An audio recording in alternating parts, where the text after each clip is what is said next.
Good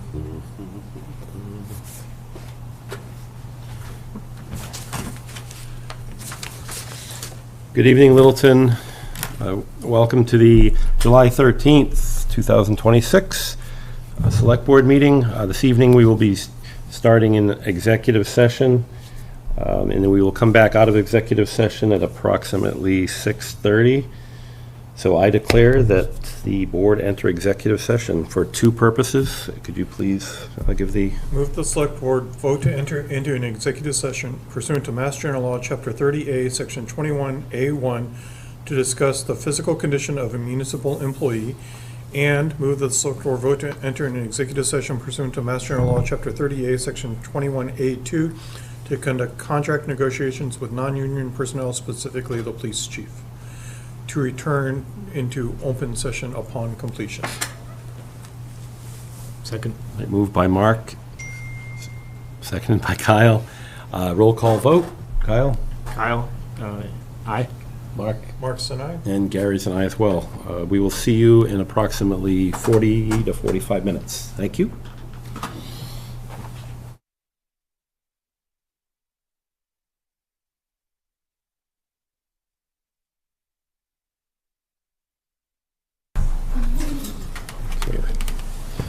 Good evening, Littleton. We are back out of executive session. I would start the evening with the Pledge of Allegiance. This is the national anthem. Kyle singing the national anthem? I pledge allegiance to the flag of the United States of America and to the republic for which it stands, one nation, under God, indivisible, with liberty and justice for all. All right.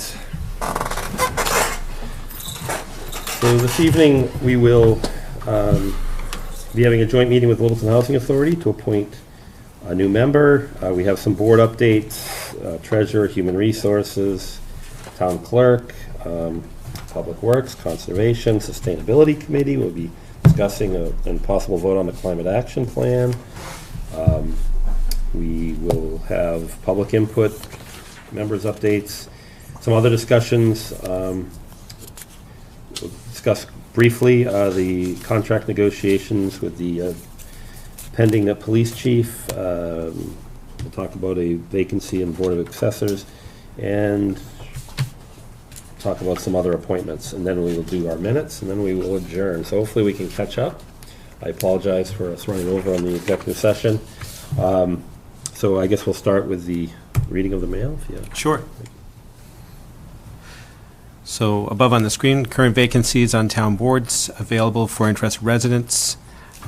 Information regarding these vacancies are on the town's website, and applications are being accepted on a rolling basis. Those interested in serving are encouraged to apply or contact our office or the town clerk's office for more info. Next is the select board office hours. We have a full schedule. Months in advance. So the complete schedule of dates and times are on the website. They're also on the town calendar. But just to preview for this month, we have the date of Wednesday, July 15th from 4 to 6 with Selectman Rombacher, and Friday, July 31st from 3 to 4 with Selectman Bupp. Next, we have two notices from the Board of Appeals. There are two public hearings for this Thursday. The first one that you see here is 359 King Street, and it's a petition for a special permit to convert a single family to a two-family dwelling. The second one is for 27 Lake Warren Drive, and that is for a residential addition. And next is a notification to abutters. This is from the Conservation Commission. It's a notice of intent, and it's an application for a proposed boardwalk at 300 King Street, also known as Castle in the Trees. A public hearing is scheduled later this month. That's the one that's going to run across here? Yes, yes. The hearing is scheduled on the 21st, or next Tuesday, and the application materials and all the information is on the Conservation's webpage. I will note, too, later this evening, we do have this as an item as well. with a memo provided from Conservation and a sketch showing the layout. Oh, great. Okay? And, Mr. Chairman, that's all. All right, looks like we have a joint meeting this evening, so do we have a quorum with the joint Littleton Housing Authority? We do not. We have a single member, it looks like. You can handle it. Wow, Hi, good evening. Matthew Nordhaus. how are you? Very well. Member, Littleton Housing Authority. Our chair is on vacation and can't attend. Tough time of year for that stuff. We are here, but we unanimously would enthusiastically support the appointment of Ms. Albertelli to the Housing Authority. She's already been attending meetings and participating in some discussions. We're currently undergoing a bit of turmoil with our executive director leaving and then another executive director leaving. So we are scrambling, and Ms. Albertelli is sorely needed with her experience in being nice to people to help us out. So please appoint her. I do like her resume that did say 60 years of empathetic humoring, I guess you would say. Humoring as well. But no, I think many of us know Ms. Albertelli. She's not here. But years, couple decades maybe of realtor in town and other. I think she's an interior designer though. That's, yeah, so I think she'd be a great addition. So do we have any other discussion? And you said your board voted or discussed, I guess you don't. We've definitely discussed it. I don't think we have a vote in this. I think it's your appointment. It is our appointment. But no, we are all absolutely in favor Just of want to it. make sure. You have any- No, like you said, I think we all know Kim, and she is a lovely individual, and I think should add value to the Housing Authority. Awesome. Any other questions? No? We look for a motion. Just one, Oh, sorry. for this, he votes as well, right? It's joint, yes. Even though we don't have a quorum, or is it just 5 votes? Yeah. We will have it is a joint quorum. Okay. It's 5 of us, so we're good. Yeah, fine. Move the select board and the remaining members of the Littleton Housing Authority vote pursuant to Mass General Law, Chapter 41, Section 11, to appoint Kimberly Albertelli to fill a vacancy on the Littleton Housing Authority through the May 2027 town election. Second. Okay, it's been moved by Mark, seconded by Kyle. All those in favor? Aye. Aye. Roll call. Oh, yeah. Had a lot of those tonight. Yeah. Chuck. Chuck is aye. Matthew. Matthew is yes. Kyle. Kyle's aye. Mark's and I. I'm an aye as well. Thank you. Kim, get read on. She has to get. She has to get sworn in Correct. by the Yeah. clerk, so can you let her know that? I will let her know that. Thank you. Thank you very much. Thank you. Thanks, Matthew. Good summer. Are you going to adjourn? Make the motion and second it yourself. He's stuck in a loop. All right. We like volunteers. All right, we have department head board updates and requests. So we treasurer discussion and possible vote to approve fiscal year 2026 end of year transfers. Hi. Here we are. How are you? So you all got the transfers. Tony has them up there. I can run through them. I will say that last year we had 25 transfers in the general fund budget. This year we only have 8 in the general fund. So we can go line by line if you want then. We can. Yeah, that works. Certainly. So the assessors' wages came in a deficit because we had to hire, we brought Nate in over the summer to help with the full evaluation with DLS. This is way smaller than I thought it was. Is it better to look up here, Robin? Maybe, yeah. So field maintenance, things weren't budgeted in field maintenance for licenses and step-ups when they got step-ups, so that was missed. Health department, that is the transfer of Francis leaving and then hiring a contract service agent there. Information technology, the Munis budget came in higher than it was budgeted for. We didn't have that number. Street lighting, that was the electric bill from Light and Water, and the rate was much higher than we expected. We'll have to talk to them. Next year, we budgeted 19,000. We still might be a bit short next year. The town clerk, Andrew started like the first or second week of July last year, and in the system, he doesn't step, so we approved a step for him because it was like a week. So that's the deficit there. Town meeting reports, I believe the most of that is getting Meridian in to work the town meetings. Okay. And then the treasurer is the transfer of funds from the TA budget for the MCPPO for Kim and for myself as the finance director. So that's those, and there's the totals there for the salaries and the expenses. And then for the first time, the sewer, as you know, is new. So that's the last one. And the sewer was they paid stipends out to some of the staff to do some training and certifications that they needed for the sewer that were not budgeted. And for the water department, the $600,000 is a transfer from water miscellaneous to capital. I did speak to Erica about that, and actually I have some notes here, so I can. That's the staggering number on the sheet. Huh? That was the staggering number on the sheet. So Yeah, and FinCom asked about it too, so I reached out to Erica, and she responded, but let me. the way you're looking that up, FinCom did meet last week, and they did vote. They had did. questions, but they did vote to unanimously support the. So what she said was they billed $200,000 into the budget for reserve always, so that they had that extra money there. Inventory purchases came in $100,000 under because they charged things directly to projects that they didn't know that they would have the money to do. There was also some supplies that they got for chemicals and solids and lead service lines that came in under budget. That was about $170,000. So they just picked up money in other lines. Okay. So, but it was a big number for sure. And then the last one, that 1,800, is Whitcomb PFAS. That project was out of balance, and we addressed it this year with them. So that is it. I'm going to pause real quick. As a reminder, I asked Light and Water to come in over the summer to give us a brief, a yearly brief of all the projects they've done. Lots and drops. Okay. Yeah, what's going on, just somewhere in the next couple meetings if we could.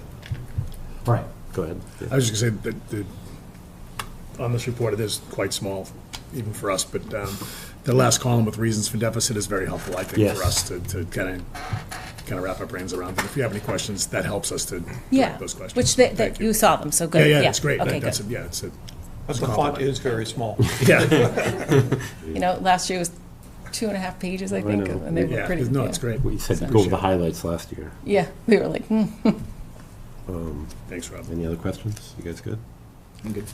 Okay, so we. Move the select board vote to authorize the town accountant to transfer the amounts outlined in the table presented to the finance committee and approved at the July 9th, 2026 meeting to address deficits within the town of Littleton fiscal year 2026 operating and the water and sewer enterprise budgets.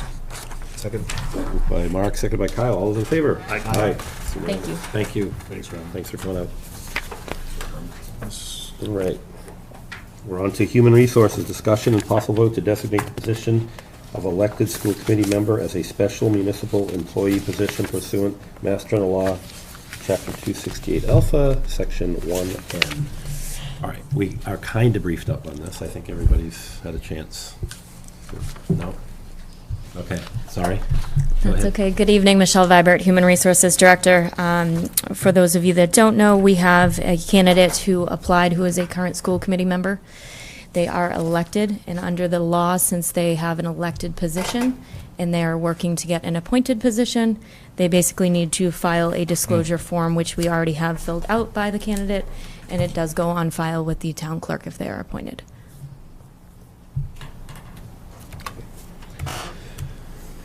I know what this is. Yeah. Yeah, that's, all right, so we have a member of the school committee that is going to be working for the town. And this is one of those, I thought the state had to decide this, they had the authority, but we have the authority as a select board for every committee and board that falls under our jurisdiction, except our own. So if this was us, we couldn't do, we would have to go outside to be approved for this. Yeah, and I would reference the memo that Jim put together. Yeah. Articulating that, and it does require action, a vote of this board to allow for such, and the designations relative to the position. Okay. to the, You're making the designation for the school committee member position. You cannot make it for the person. So if any other school committee member wanted another appointed position, they could get it. Yeah, so fortunately or unfortunately, when we make this designation, we're allowing all school committee Members. employees to have the ability to do this, to work for the town in some capacity. It would come in front of us again, but this is the Sure. authorization. So, any questions? I don't know, we're familiar with Sean, has everybody met? Yep. I mean, Great, gonna be a great employee for the town. I think it's a great hire. Went to a great high school. Which, it's a variant? Mhm. Yeah. I guess the only concern is does it have anything with school budgets and stuff? Does he have to, is there a recusal process for that? But So there will be no conversations with school budgets, Okay. that would involve him, and Okay. in his position, that doesn't involve his position. All right. my concern as well, so. All right, you got it. All right. the other question is, this is so that he could work for the town, but not for the school, correct? Correct. So he's limited, I'm just making sure the way it's worded, Well, it's any appointed position. So as long as he holds the school committee member position that's elected, this designation is allowing him to get an appointed position.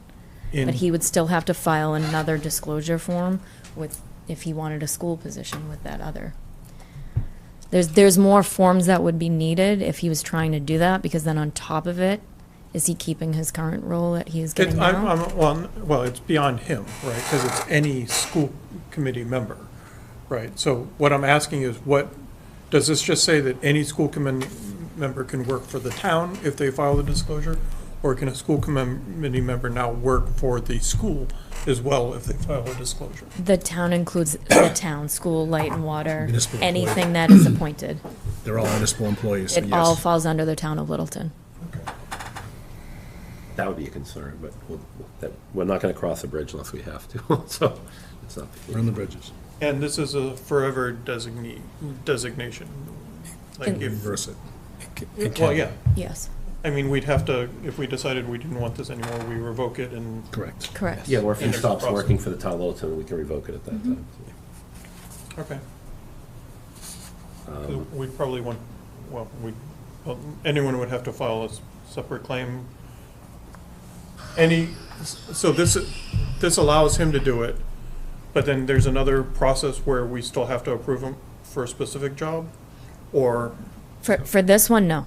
This is it. So he filled out the disclosure form, and it's going to get filed with the town clerk. so the next employee, what do they have to do? Same thing, they would have to fill out their own disclosure form. They fill out their own form and file it with you, but they don't come in front of us? No, They don't not have to, because unless we they just would, voted- If we make this vote tonight, then we don't have to do it again. Because it's for all school committee members. Yeah. So what you're making is the designation for school committee. Okay, so if we voted this today and he's hired tomorrow, and then at our next meeting we revoke it, he still can be an employee, but no one else could? No, Stop. No, I'm asking, because if you're opening up the box, how long do you want to, what So- box do you want to open? So all you're doing is taking away the fact that it's considered a special municipal employee, is all you're doing.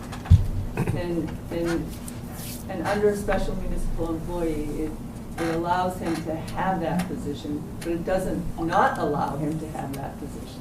It's just, under the law, because he's elected, you have specific positions, select board, school committee, you have certain boards and committees that you have already made as special municipal employees. The school committee is one of the ones that you did not make as that, because most people that are elected aren't employed by the town, right? Okay. That are on boards, right? So this specific one happens to be that. So in his decision to become an employee of the town, he reached out and asked, the school committee asked, and he asked, can our position as school committee members become special municipal employees? Is that such a thing? Yes, it is such a thing, and yes, it can happen. It does not have to happen, but it is a good practice to have the school committee members, especially municipal employees, if you are going to have someone who is going to be working for the town. Okay. Thank you. Your motion. Move the select board vote to designate the position of elected school committee member as a special municipal employee pursuant to Mass General Law, Chapter 268A, Section 1N. Second. Okay, it's been moved by Mark, seconded by Kyle. All those in favor? Aye. All right. Thank you guys for your time. I think you're up again, is that correct? We have discussion and possible vote to appoint Rebecca Kane to the financial analyst position at grade 10, step 6, effective July 20th, 2026. Yes, so currently Becky Kane is our payroll and finance coordinator, and she is looking to move to a higher grade, which is the financial analyst position in accounting. And in order to have her not lose money, we are putting her at the step that is closest to her current salary, which is grade 10, step 6. Under our personnel bylaw, section 3315, select board must approve the pay rate if it exceeds the midpoint of the position's pay range. So in this case, it goes above 5, so we are coming in front of the board for approval. Going to miss her name on the warrants, or is she still involved at all? She could be, yes. Oh, all right. Sean's going to be on it? Payroll, Payroll, okay. but she could be on it. She could be on it, yeah. No, this is good. We like people to take on more responsibilities. This is good for her. Thank you. Any, I think we're good. Any discussion? No, happy to do it. All right. move the select board appoint Rebecca Kane to the financial analyst position at grade 10, step 6, effective 7/20/2026. Second. Moved by Mark, seconded by Chuck. All those in favor? Aye. Thank you. And you have another one. Look at One you. more. Discussion and possible vote to appoint Kelly Kalo to the health director position at grade 16, step 7, effective 7/14/2026. This is a permanent position? Yes. Now, permanent hire? Yep. Hi. Yes. You are. Hi, how are you? We're getting to meet you? Yes. Yes, so I'm going to let Kelly speak, but just to give her a little bit of an introduction, we are looking to hire Kelly Callow at grade 16, step 7. Again, pointing to our personnel bylaw, the board approves anything above the midpoint, which is step 5. Kelly comes to us. She had extensive experience in the health department in Hudson from May of 2015 till about April of 2022. And then she worked in the Sudbury Health Department as the shared services coordinator. And most recently, she was in Carlisle as their health director. Good evening, everyone. My name is Kelly Callow. I come with 10 years experience in public health. I grew up in Littleton, actually. I played field hockey.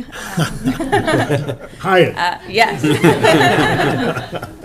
I'm excited to bring my experience to the town and to really build up your department here. You guys are growing tremendously since I grew up here. The point is awesome, and I'm excited to bring my experience to you guys. That's awesome. That's great. Yeah. Any questions? Thank you for coming back to Littleton. Yeah. Are you a local resident or just? No, I don't live in town. Okay. I live in Maynard, so it's not Okay. that far. Easy enough. My parents still live here, though. Great, another growing Yep. town. Thank you for choosing Littleton. This is a very difficult position to fill, and it's a critical position in town, as you know from doing the job in other towns. So, Yep. thank you. We look forward to you doing some great things. Yeah, me Very too. Critical. Yeah, I'm excited. And also thank you to Michelle and whoever else was involved in the selection process, because Yeah. this kind of came to us somewhat suddenly. Yeah. And appreciate you. Timing worked out well, so. Yes, it did. Yeah, Yep. we wish you the best of luck. Thank you. I appreciate it. move the select board appoint Kelly Kalo to the health director position at grade 16, step 7, effective 7/14/2026. Second. Moved by Mark, second by Chuck. All those in favor? Aye. Thank, Thank you. you. I'm looking luck, forward Kelly. to working with you All guys. right, welcome home. All right, I'm with HR. All right, town clerk. Actually, Diane, I'm going to jump if I could. Steve, I want to get, yeah, Let me get you out of here. Diane's got a couple. Sure. Why? Oh. You want the 88? I'm doing it for a reason. That's fine. Steve was here at executive session for a few hours.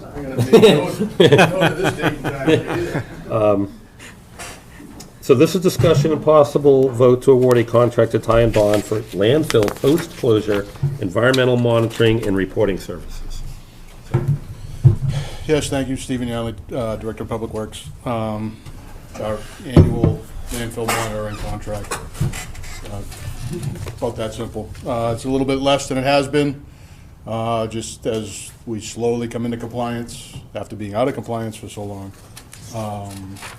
The sampling is starting to come down with the ultimate goal that we get into annual instead of quarterly like we're doing. So hopefully here in the near future, we'll start really getting even to a semi-annual. Every 5 years? No. Yeah. Yeah, I mean, this has been going on for a bit, so. Questions? Good. How's this number compared to what was budgeted? I believe what is budgeted is 120. Okay. This is better. Off the top of my head. So it's Severian math. Quick question. Is there any vision for us to be able to reuse any part of the capped landfill down the road? So I know A horse track or something? Light and Water had looked at solar. I know Administrator Duggan, when he first came in, we kind of brought that back to the forefront. But the way the grading is tipped with the angle of the sun, it's not, I don't want to say it's not feasible, but it's not profitable, I guess is maybe the word I would, you know, for the effort you'd have to put in to make a solar farm. It just doesn't seem like it'd work. Yeah. As far as other uses, it's, disc golf. I don't know. Trail, I don't know. Don't undersell it, it's popular. Yeah. I mean, Just- unfortunately, it's round, right? So Yeah. if it was a little bit more level like some of them, you could get an athletic field on top or something Yeah. like that. Yeah. But that's just not the case. Off the backside towards Spec Pond, would somebody be able to navigate the backside? I mean, if we decided we were gonna put a trail in there, so it's kind of a passive recreation use. Yeah, I mean, there's more or less an access road that goes around it anyway, because we mow it all. Right, twice a year, so you can get around the backside. You get down in towards where the brook is, it does certainly get a little wet. But I mean, we mow with the big road mower, so it's certainly something that could be. Just a thought of. thought, yeah, just, I mean, they're not making any more land, so, Right, this is true. yeah. Just a thought. So you mentioned that they're doing quarterly testing now, and you want to see it go to annual testing. Would that affect this number? Would this number go down when? Oh, yeah, Okay. significantly. But that would be in future years, not this year. Yeah, it won't be this year, the hope is in the next couple of years to Sure, get to like yeah. semi-annual. Cool. Thanks. And that's all based on the particles per million or whatever, that's when we get to a Yep. certain point, okay. Yep, I'd be happy to forward you one of the analytical reports. No, I've seen one and I went cross-eyed for like a week, so I'm not, thank you though. Look for motion. Move the select board vote to authorize town administrator James Duggan to execute a contract with Ty and Bond for $114,900 for environmental consulting services for landfill post-closure compliance. Second. Moved by Mark, seconded by Kyle, all those in favor? Aye. Aye, thank you. Okay, thank you. Have a good night. All right, who's- my elected position, that's why I made you wait. Wow. No, you have a little bit more conversation, I think, I wanted to No, make sure. I'm fine with So, that. Good evening, Diane Corey, Town Clerk. Thank you for having me this evening. We've got a lot of stuff to go through. but I will, let me just say. Sure. We'll preface it, this is a presentation, a discussion, and possible vote to adopt the Town of Littleton Americans with Disabilities Act ADA self-evaluation and transition plan. So a lot of work went into this with the committee and, Help of the Collins Center. yeah, this Yep. is a, Yeah, so we got a grant through MOD in order to be able to do this. So we are basically 2 years ahead of schedule. And we initially did an audit, which is what this first section is about. We did buildings, we did facilities, we did outdoors, everything that we have for as far as pathways and trails, and to figure out where our downfalls are, where our necessities to improve, what we have to do to improve, where our transition plans are, and everything are concerned. So initially we did the audit through the Collins Group. They worked with a group that came out and went around with Eric and George, and went through, not with a fine-tooth comb, but pretty close to that. And shockingly, some of our newer buildings had issues as well as our older buildings. But what came out of it were these reports. And through these reports, and I'm not going to go through every single one of these reports, but came out our self-evaluation and transition plan. And through all of this, it is giving us a look as to how we can slowly but surely fix the things that need to be fixed, a time frame of how to fix it from a 1-year to a 5-year plan. And this is all for ADA issues that we have, from a simple, what we look at as, say, simple, but really aren't simple things. Some of them are, when they come into Town Hall, the slopes coming into Town Hall are incorrect, that need to be fixed, to parking areas outside that are not marked properly for people to be parking, for the handicap parking spots, to some of our major things that are at our ball fields.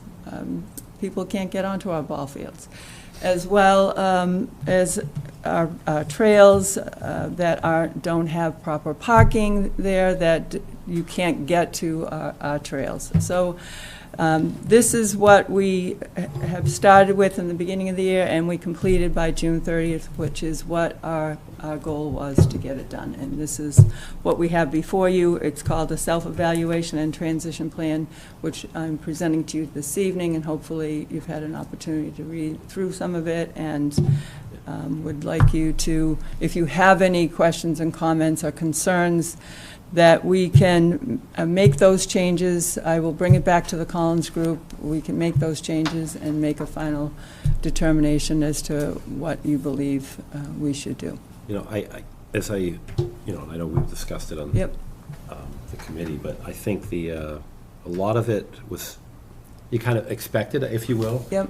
Some of the things that was surprising, and I think to the Disability Commission, the whole, and George, I know you're in the back as well, Yep. is the new buildings. And you brought it up a little bit. Yep. We pay people to build these where you would expect them to be built in compliance Yep. with current laws. Yeah. And in some cases, simple things where a hand dryer is, the height of these, this basic things. Yep. And when they're found out of compliance, it's just very surprising. So as we think about new buildings, also the old ones we're going to bring up to code, but Yep. new buildings, we have a school coming in. Yeah. I think it's very critical to get the Disability Commission in that construction phase. The design phase is one thing. Right. You can have all the greatest designs in the world. If the construction team doesn't put it where it belongs, or if they move something 6 inches, Right. it affects people. you Right. know. So that's just one Right. example, but I Yep. think it's. I mean, the height of the sinks are incorrect. Yes, I Like, know. I mean, it's not huge money, but it's big Yep. enough that when we have to change 10 sinks out, your monies keep going up and up, Agreed. so. So just something that we got to work, I think, with planning and whoever else, when we're doing these new buildings or remodels, Right. make sure that the commission gets in there to Yep. give, and they're going to miss things too. Right. But it's just making sure we have the right people.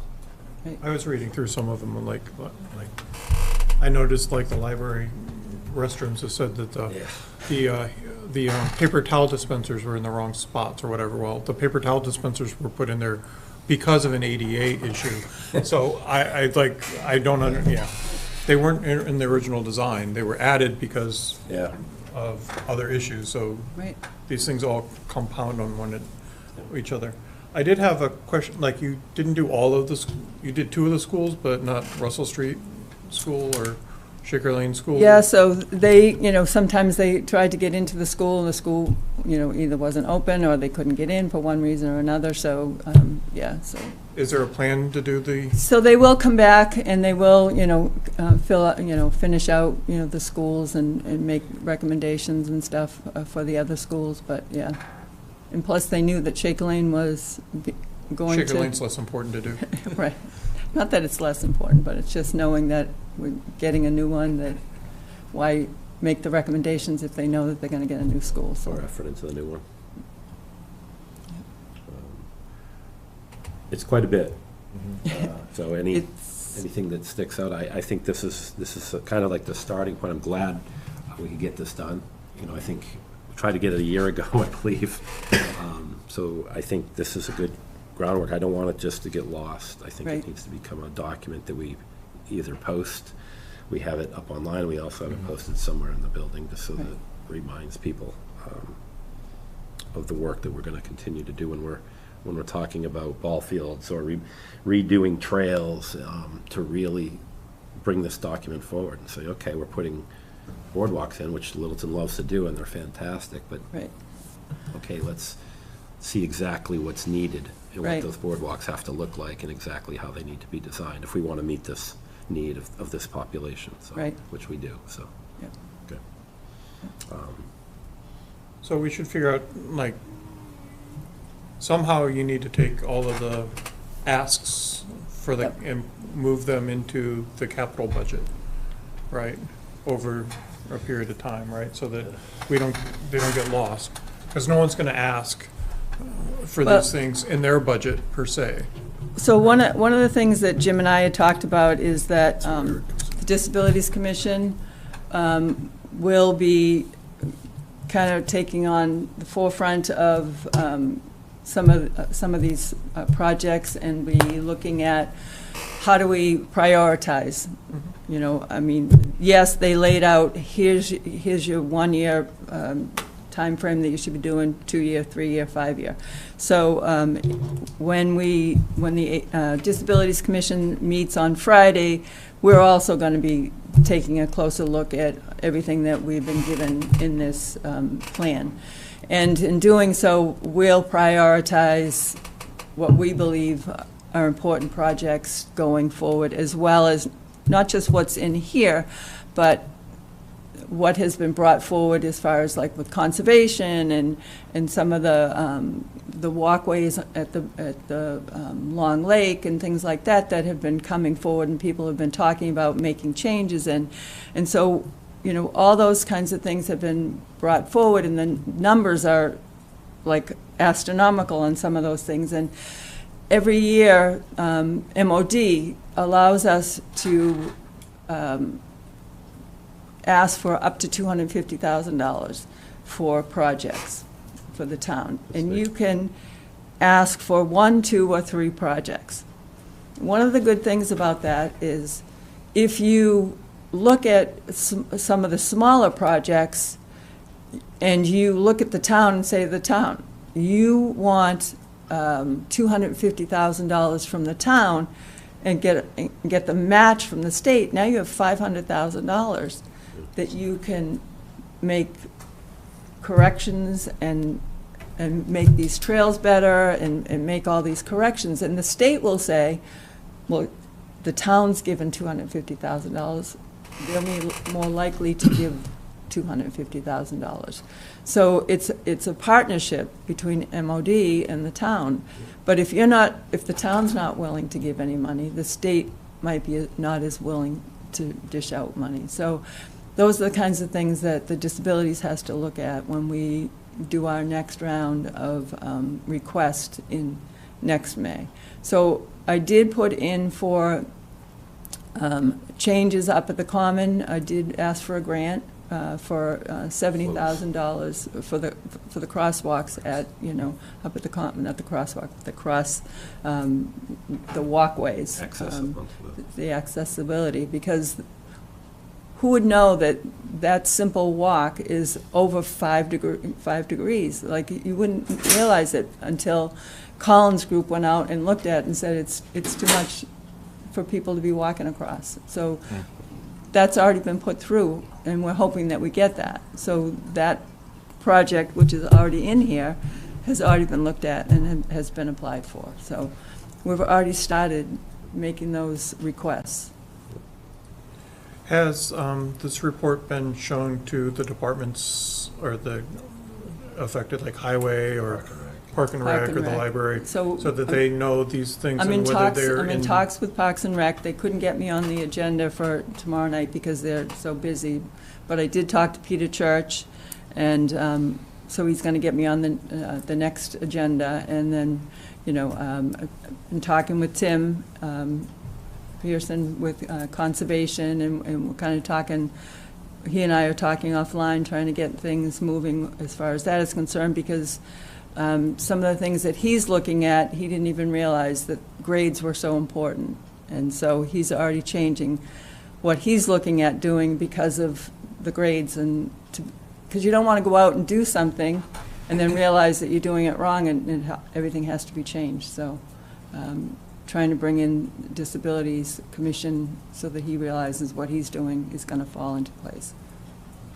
I was just wondering, like, it's like some of these like affect the library or highway, Yep. and they might be able to just start knocking off some of them in their own budget as they're doing things, or facilities, Right. as they're going around fixing Right. things, they can go through, Well, so. I talked to Steve Yanley, and his department is going to do the work at the Common.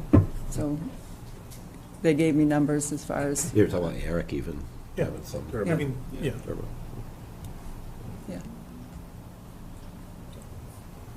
The other thing I noticed, like, we have an ADA coordinator that is Yes. Eric, Eric, yeah. and I wondered if that is the right person or if you need multiple people So going Henry forward. is also outside, so he, so But I it would- also seems like you need like Tom or someone on the IT side because you have the physical and then you have the So digital. he's working on the digital part of it, and that has to be, initially it was supposed to be this year, but it's been moved off, pushed off until next year, so he's working on that part of it Good. as well, so. Okay. Yep. Yep. No, this is great, long overdue. I think this is a great start. And, we have to follow through now. That's the.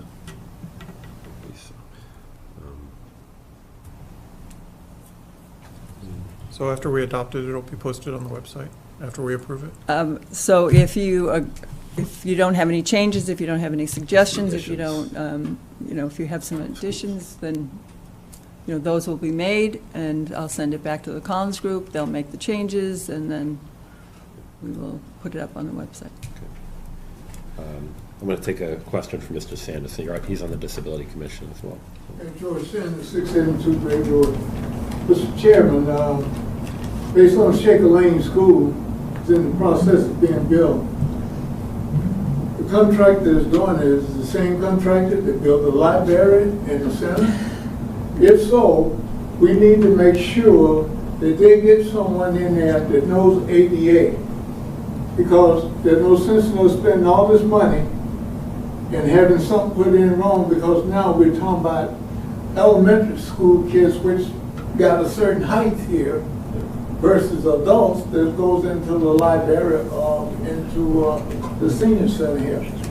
So we need to make sure that we got someone on board there that knows that, because when I mentioned it to at the planning board for polio company, they said yes, they definitely have a guy that's on their team that know the ADA when we had the meeting with them.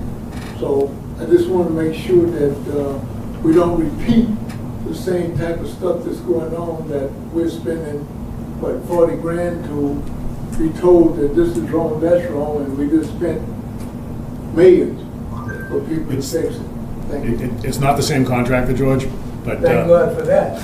I don't know, there's a lot of things that Commodore did very well. But it's very much baked in to the Shaker Lane project, that everything's ADA compliant. And any new building you would hope that the architect and that the contractor are well-versed. I guess some things do slip by, and we just need to make sure that we're on top of this. Yeah. And it's, Make sure our municipality committee is on top of that. Yes, sir. yeah, I think it's, what we're finding, you know, the Disability Commission is that laws change, expectations change, state, community, and you, if the individual that's working on the, you know, the contracts or for whoever, if they haven't got the most recent training, they're doing the best they can, thinking that they're bringing things up to code. I think some of these things, when I looked at it, was probably the case. You know, that they didn't get the most recent training or the most recent thing. So that's the type of stuff that I think getting involved early is going to be critical.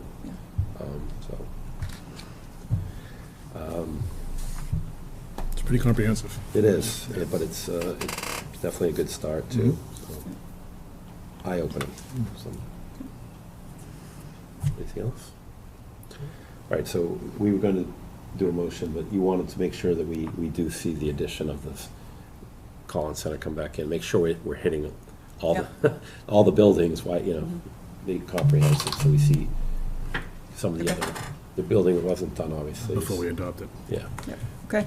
And I think that like, Eric and Henry are Yeah. certainly, and Tom, to your point for the digital component, I think their eyes on this is much more critical than our eyes on this, just because I think they're going to be more discerning than we might be. Yeah, it's They're more- the subject matter experts, really.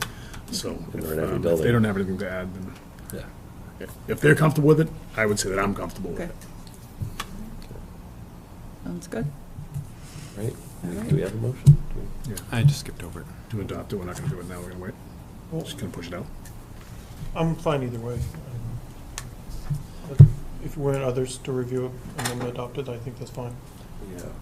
I'm fine with coming back and. Yeah, can we, when- I yeah, think it's critical. absolutely, yep. Some of these other, I'd love to see Park and Rec Commission to get a hold of it. Whenever you get some briefings done Yep. to the other, yeah, 'cause Yep. then we can tie in and say, okay, we can amend, right? Yep, Can we add this, can we add this, see what Yep. their feedback is. yeah, that's fine, Thank you. yeah. All right, you're up again though, right? Okay, yep, so based on a complaint that came in to me regarding Fay Park, that it is inaccessible, we took a look at what is going on over there, and I had a conversation with Liz and with Jim, and so we kind of done a small scope of what we would like to do. We've made a little bit of changes. It's not the be-all, end-all for what we're looking to do, but based on what we initially had done, we were going to have to do what's called a switchback. We're not going to do the switchback because we're going to go further back to the field, and because of the switchback, that was about $30,000. We can take that $30,000 and make some of the changes that are actually in the transition plan that says that, you can't get to the swing set, you can't get to the bike rack, you can't get to some of the other things, and we can use that money that's in the project cost estimate and use that to get to those things.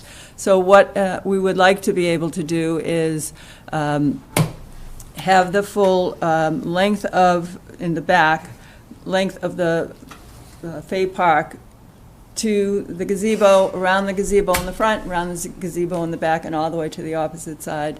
It's 5 feet wide. It will be stone, and it will be able to be anybody that uses a wheelchair, baby carriages, anybody that uses canes or anything like that will be able to go across there without any issues. Stabilized crushed stone. Yes, and as well, we are looking to put 6 benches, or also we are looking to put between the benches and, hold on a minute, let me think about this. What else are we putting? Not just benches, but I lost my thought. park benches, as well as anything else that somebody could sit down and relax, and they're going across, because they need to be able to sit and relax and not get tired.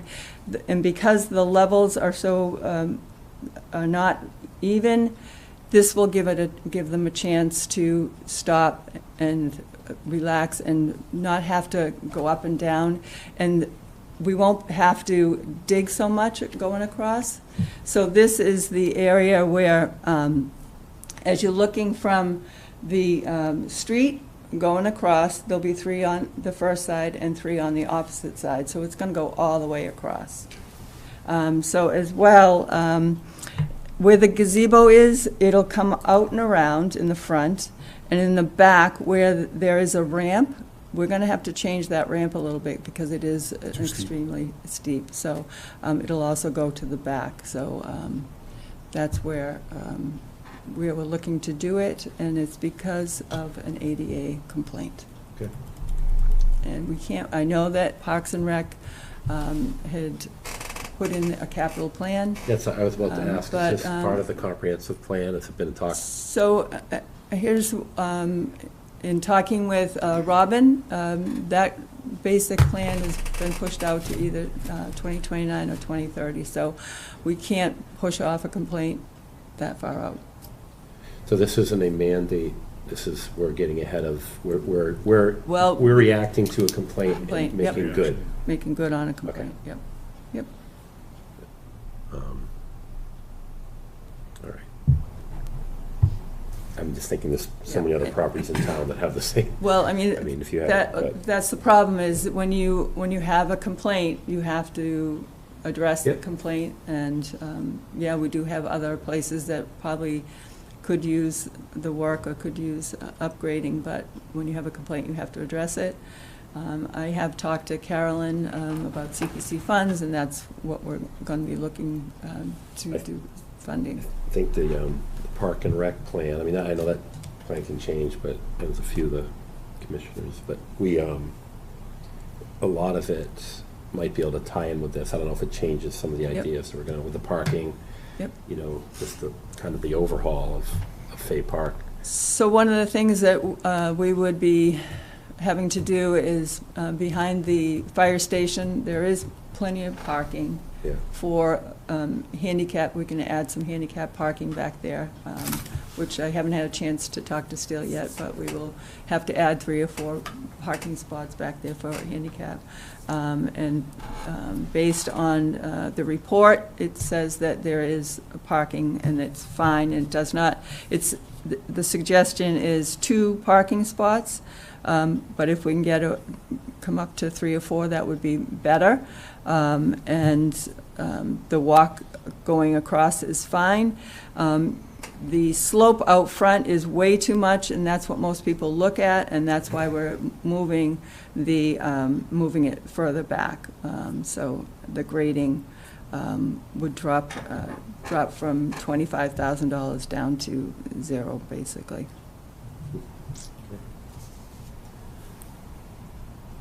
So I'm all for doing this. I'd like to see how it fits into whatever the master plan is for Park and Rec, because I don't think we've ever actually seen what the master plan is for Fay Park, what the redesign of things were. So this could be like phase 0, phase 1, whatever of it. Yeah.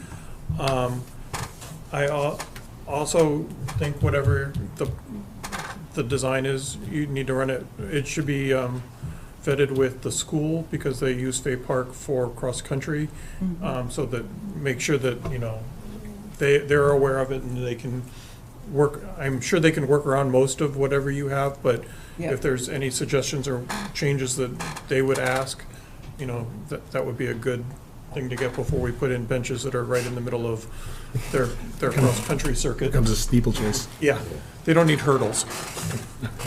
Okay. So do they typically go through the middle of, Yeah. or? They go around the edges of Fay Park and back through the middle, but they change the course every year, so. They're more change it adaptable. They're It's just- adaptable, but it would just be good to make sure that there was a coordination so that they knew what was going Okay. on and there wasn't. So Surprises. the track coach? Casey Casey. Goldenberg. Okay. Okay. It's good stuff. But I think this is an important thing to get done. It'd just be nice to know that it was it was in agreement with whatever Yep. the master plan was, and not something we're going to rip up. And it might be like it's not worth putting in the path to the gazebo immediately if the gazebo is going to be replaced in a year or something, right? That type Well, of thing. it would be going across to the gazebo so that people could get to the gazebo. Yeah. I don't think that, I'm just, I would hope that they wouldn't be tearing down the gazebo that was donated to the town for, hint, hint. But, no, I mean, I get it, but, Yeah. Maybe we could get someone from the school to come to the meeting Friday. yeah, I could send something to Casey. Yeah, Thank you. but yeah, You have his contact information, right? I don't. I'll send it to you later. Okay, thank you. Yeah. All right, let's, do a motion to, do we need a motion here? I mean, Yep. Is this plan in the packet or? This whole. There's information in the packet, there's not like diagrams. We don't have a drawing, I know drawings. No it might drawings have or some- anything, so I just, right now, just have like a project outline, but not showing everything outlined going across or anything. You can share that napkin with us, maybe. Yeah. Does this, But a dollar figure was figured, done, but. does this need to go through the design bid, the feasibility and everything stages, or do we get to skip? No, it would have to go out to procurement when the time comes. When the time comes. So going to CPC, I would need to have all that. Well, I didn't know if we had to As well. like do a feasibility, like we usually do feasibility studies, and then we hire an architect, and then we go. So we know. I don't know, I'm asking if we do all three phases, or is this a two-phaser, or It's we don't know? pleasure of the decision maker in that. You certainly could do a feasibility study. You could jump to design. I mean, I almost. Whatever the past practice might have been. But if we're gonna do something like that, we might as well incorporate what Park and Rec's planning to do, and it's all knocked out once with the drawings of where this is.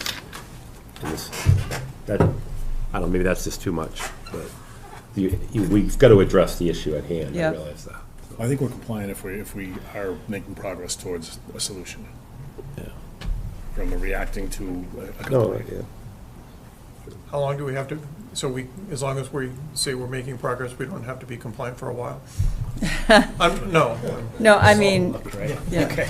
She gives me It's- that look all the time, so.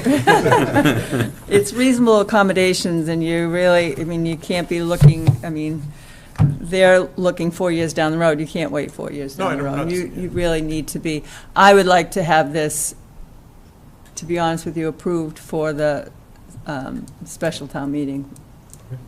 That's good to know. Hey, that's, The whole funding or the initial funding? Like the The whole design funding, yeah. Okay.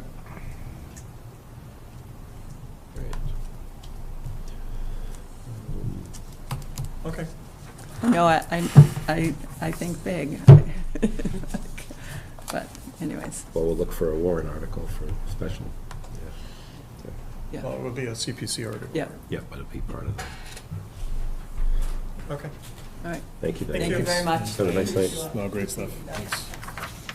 All right, up next, discussion and possible vote to authorize the creation of a trail, including the construction of a boardwalk at 300 King Street from Castle in the Trees to the Reuben Hoare Library. This is fantastic. We heard about this probably a couple of years ago, so this is good stuff. Back when Guskowski's still in there. Yeah, so what is the, Yeah, so we received the memo from Tim Pearson, Conservation Agent, formally requesting that the Select Board authorize the construction of a trail, including the construction of a 72-foot boardwalk at 300 King Street from Castle in the Trees to the library.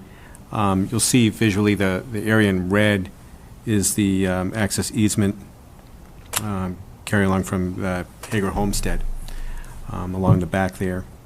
To my knowledge, it's CPC funding and construction in the fall, I believe. we approved the CPC money at the last town meeting. My question on this is, I thought there were two boardwalks. I thought there was also a boardwalk behind the ball field. Is that, we don't have to approve that boardwalk, or? Honestly, I'd have to circle back on that. The drawing's there, but it's, Well, I know there's I'm almost positive there was a boardwalk back there, so Yeah, I think what you're, if I may, I think what you're seeing in yellow is the the trail. Rest of the ends trail. of that, yeah. And then the red is the easement area. Yeah, but I think there were boardwalks on both sides, so I just want to know if we're trying to approve one and we don't, and someone else's, I think they're both under our control, right? It's not like school property behind the ball fields. I think that was changed when we built the we library. switched I it. think you're right, but I don't remember if there were lot lines. I think it was all a contiguous lot, so I think you have That to. Yeah, it that is. was the land swap. I think we changed care Yes. custody control over the select board. So the question is more on the motion, if we are extending it to board, approving the trail and boardwalks, because I think there's more than one boardwalk. I think that covers it, though. The construction of, we could put boardwalk in parentheses S. Covers the whole distance that we're talking about. It says from start to finish, so, I mean, I think we're. or boardwalks as Emotional, needed. It's probably a little, it's broad. We could put some language in there to kind of We're good. Okay. cover it as well. In this project, you said potentially in the fall? Well, I think they're in the process of getting the permits through the Conservation Commission. That's correct. So earlier in the meeting, the notice of intent, they've already filed, right? So next week, they'll be going before Conservation. And from what Tim couldn't, should have started off, Tim could not be here tonight. But he did know that the goal is to start work in the fall. I walked this trail with them in the spring. I'm pretty sure they were putting a wider boardwalk. Than, like, most of the boardwalks, I think, are 4 feet. I think they were gonna put a 6 feet wide one, at least on the castle end, so that, like, bikes could use it and pass. ADA I don't know. compliant. I think it was, Yeah. because I know we had an issue with some of the boardwalks have gone in the 88. There were questions of how wide it could be behind the Fence. ball field because of the slope, but There's a fire road back there, too. not where they're talking, it's past the fire road, but, okay. It's great. This is great news, so. It's been a long time coming. Keep kids off the street, too. So it's just a great cut through. Move the select board vote to authorize the creation of a trail, including the construction of any necessary boardwalks at 300 King Street from Castleman Trees to Rubenbohr Library. Second. Moved by Mark, seconded by Kyle. All those in favor? Aye. All right. That's good stuff. All right, up next, we have the Sustainability Committee, presentation, discussion, and possible vote to adopt a climate action plan. Is this a joint meeting, or is? Yeah, actually, that'd be great, thanks. Perfect. Quorum, right? Okay. So I won't recognize the quorum, but we have 3 members? One member now? Just one, Sarah quit. yeah. You got voted off the island. Voted yourself off. No. Hi, everyone. Thanks so much for having us. I'm representing the Sustainability Committee. I'm Charlotte Dolenz, the co-chair, although I am co-chair with no one anymore. Wow. No. A lot of bus throwing. Well, maybe maybe from the outset, I do want to just give a big thanks to Sarah, actually, because even though she's no longer on the committee, this has really been something that she's been championing for a really long time. So I'm here to present the climate action plan that we've been working on. We do have a vacancy on the committee, by the way, so if anybody's listening, you can apply to join us. And before I get started with the presentation, I just wanted to say at first just how encouraging this whole process has been. In building this plan, we've spoken to residents, other committees and boards, community groups across town, including the High School Environmental Club. And what really came across throughout the process is just how much people really care about this topic, how much Littletonians care about their environment. and about protecting things and preserving the things that make Littleton Littleton and the things that we really love. And some of what's at risk there is, what climate change is potentially threatening. And so that's really what this plan is about, and what it focuses on preserving. And also just that this momentum isn't obviously only here in Littleton.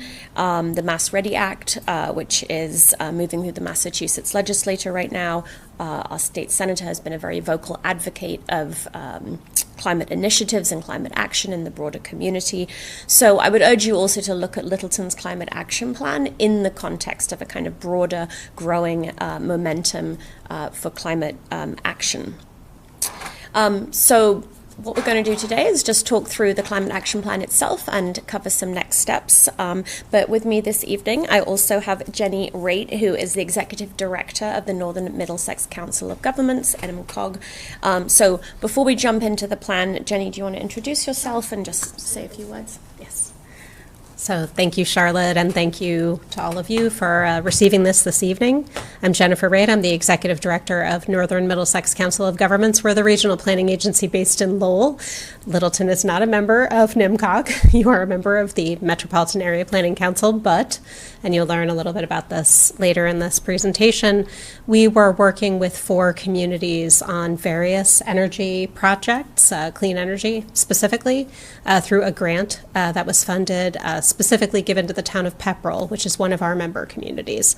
And it gave us the opportunity, actually a wonderful opportunity, to work with some communities that were actually not in our region, including Littleton. And I guess for me, what I just want to quickly say is thank you definitely to Charlotte for her leadership and for seeing this through and moving this forward, but also very much thank you to Sarah Rombacher as well as Diane Dickerson, who really were the people who spearheaded this initially on behalf of the town and coming forward and stating their interest in moving this forward, and then also working very creatively throughout this process. Having 30 years of experience in local planning and regional planning, I can tell you that in the past I worked with the town of Littleton when I was at MAPC, but I thought that this process itself, I'm excited, of course, for the results of it, but the process of working with this community has been a pleasure, and specifically the amount of energy and creativity and thoughtfulness by specifically the Sustainability Committee, but also many town members who participated in this process. So I just want to say thank you. And I'm looking forward to answering questions. Thank you for coming out. Great, thanks. Oops, very touchy little clicker here. Let me go back. There we go. Oh, gosh. All right, so we thought we would start here by just reminding everybody what a climate action plan actually is. So it is essentially a structured, strategic approach to reducing our environmental impact and ensuring a sustainable future for Littleton. It inventories our sources of greenhouse gas emissions, and it outlines the actions that we can take to reduce those emissions, to become more sustainable and to become more resilient in the face of extreme weather and climate change. So that is essentially what we're talking about today, having a plan to make that happen. Having said I'm going to drive now, I can't drive. So some of you may recall that we hosted our first public forum in October 2024 when we heard from some of our neighboring towns, Canton and Acton, about the process of developing a climate action plan. We learned a lot about what that is and the practical realities of how we go about that. And then, as Jennifer was mentioning, in late 2024, following our engagement in the North Central Climate Change Coalition, we were invited by Pepperell to join these other towns to share a sustainability coordinator and to propose what that coordinator was going to do specifically for Littleton. And so there were a lot of ideas at the time, but developing a climate action plan was really the idea that ended up being prioritized. And so we were awarded in March the Energy Efficiency Conservation Block Grant alongside these other towns, which allowed us, as Jennifer was saying, to engage in COG, and we've been really fortunate to have their guidance throughout this whole process to really understand what are the core parts of a climate action plan, and what makes it actually something that is going to support us as a town to actually move forward with these rather than just be a kind of piece of paper. It's actually going to be quite practical in moving forward. So since that point, we've held a community visioning session to get input from the community. We've had a town-wide survey. We've had multiple drafts. We've heard from other town committees and boards. We've held another public forum. And so then today we come to you with this version 1 of the Climate Action Plan. It is a starting point. It was built to be revisited and iterated as conditions change, as new funding maybe becomes available, as technology brings new opportunities. So I would urge you to think of it as a living document. We will continue to work with other boards, other committees. It also connects with other plans that the town has already developed. So the master plan, the hazard mitigation plan, for example. And the idea is to align with those and to sort of be more than the sum of its parts when it comes to climate action. And I think that's the strongest parts of the Climate Action Plan, are the places where there is this synergy with existing efforts with the town. So just really quickly to recap, when we did the greenhouse gas emissions analysis, buildings and transportation, no surprises perhaps, were the primary sources of emissions, about 2/3 from buildings, and that's the blue that you can see, and then the other third from transportation. And within that, municipal operations make up about only 2% of the overall emissions. But then you could break down that further, and in the full version of the CAP that you have, you can see how, for instance, those emissions are generated through either electricity, natural gas. A lot of it is for heating, for example. So then we take that, and essentially that then helps us to structure the CAP itself. So the Climate Action Plan is structured around these 5 sectors, these emitting sectors, if you like. We have buildings, transportation, energy, waste, agricultural, natural lands. Across the plan, you have 33 measures that are designed to reduce our emissions. So on the right here, you just have an example, an illustrative example. So B7, resident education and support, that is an example of a measure. And then each sector is organized around a framework that includes a long-term outcome that we want to see, and that's typically in the kind of 2030 to 2050 range. Near-term actions, that's things that Littleton can do in the next now to 5 years' time. And then also ongoing programs that might expand incrementally and that we can take advantage of and leverage to sort of bolster our plan. Importantly, it also includes who benefits from each of these measures, where we may see barriers, and what assistance and partnerships are needed for each action, etc. So you can think of it as a sort of roadmap where each of these measures outlines a path forward for us to reduce emissions. I'm going to walk through a few examples. In the interest of time, I'll go quite quickly, and obviously I'm not going to go through all 33, but just to give you a flavor of what's in there. For example, in buildings, right, this large source of emissions, there are 9 different measures, B1 to B9, and they encompass various themes like reducing energy demand or holding new development to high performance standards. We just talked about being ADA compliant, but also thinking forward-looking around how can we ensure the energy efficiency of these buildings. And so some familiar or maybe expected groups would be part of the championing of these types of measures, including LELWD, for example. And if you look here, renewable energy feasibility and new development, one of the actions that could be taken would be to incorporate feasibility assessments into new development so that you can actually understand the implications of that from the get-go. So again, I'm not going to go through all the measures, but this is just an example of what one would see within that building sector. Similarly, in transportation, A lot of this coming from passenger vehicles for commuting, 8 different measures, including things like reducing vehicle miles, but also things like calming traffic to reduce stop-and-go emissions, anti-idling, and some of those things that the town is actually already implementing. So an example here would be T7, Transport 7, reducing vehicle emissions. One of the near-term actions that's listed here is transitioning the town's fleet to zero-emission vehicles, and that's something that, again, the town's already made a lot of progress on already. So this is really about accelerating, kind of doubling down on many of the things that the town's already adopted. Energy. Electrifying buildings and cars only really counts if that energy or the power behind it is clean in the first place. So here, of course, LELWD already has made great strides forward. Almost 40% of the electricity that they procure is non-carbon emitting. And some of the measures here then, in collaboration with LELWD, include things like promoting their renewable energy option.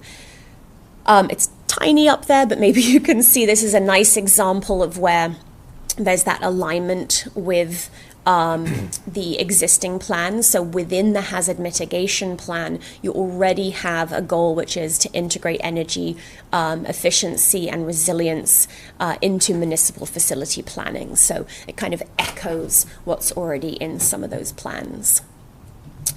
So in the interest of time, I won't go through this one, but there's also waste, which is near zero emissions, but a lot of benefits in terms of disposal costs and affordability if we really continue to promote things like composting, the transfer station, swap shop, etc. And again, trying to aggregate some of those efforts that are already got a lot of champions already within town. And then agricultural and natural lands, minimal near zero emissions, but really an incredible resource for Littleton in terms of carbon sequestration, buffering heat, buffering flooding, etc. And so the 7 measures in this group really align with many of the things that the town is already pursuing. And actually, we talked earlier this evening about the boardwalk, for instance. Expanding public access to trails, open spaces, and strengthening, for instance, and protecting our working and natural lands are part of this as well. And so again, some of the champions there include, for instance, the Conservation Commission.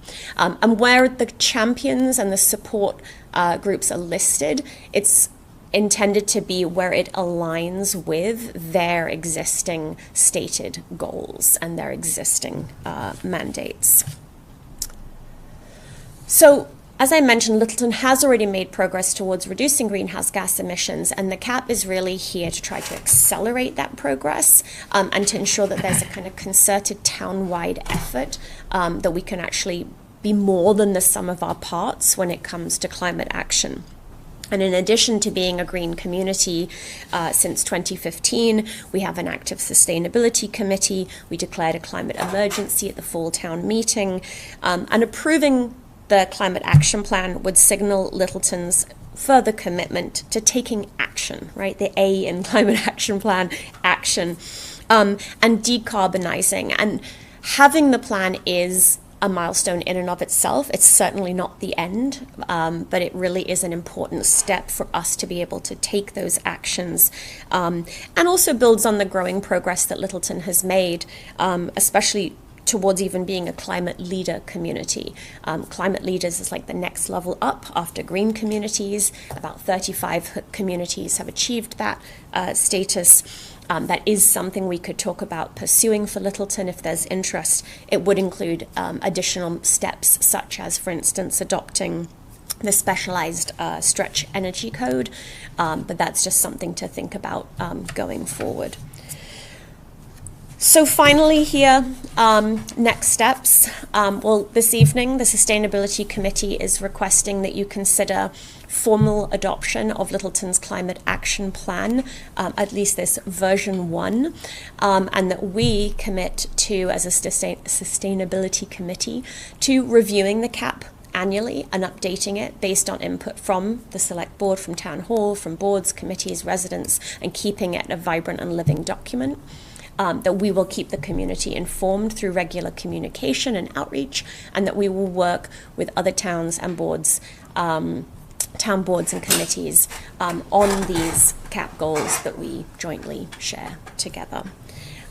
So I will happily take questions from all of you. I know that the actual document we shared was a very long document. I saw the packet at 500 pages. There's a lot of annexes. No. But hopefully you will find that what it does in the meat of the document, where the strategies are, is provide some actions that can be used by the select board, other boards, other committees, departments, to prioritize what we want to move forward. It is, just the way each section, it's...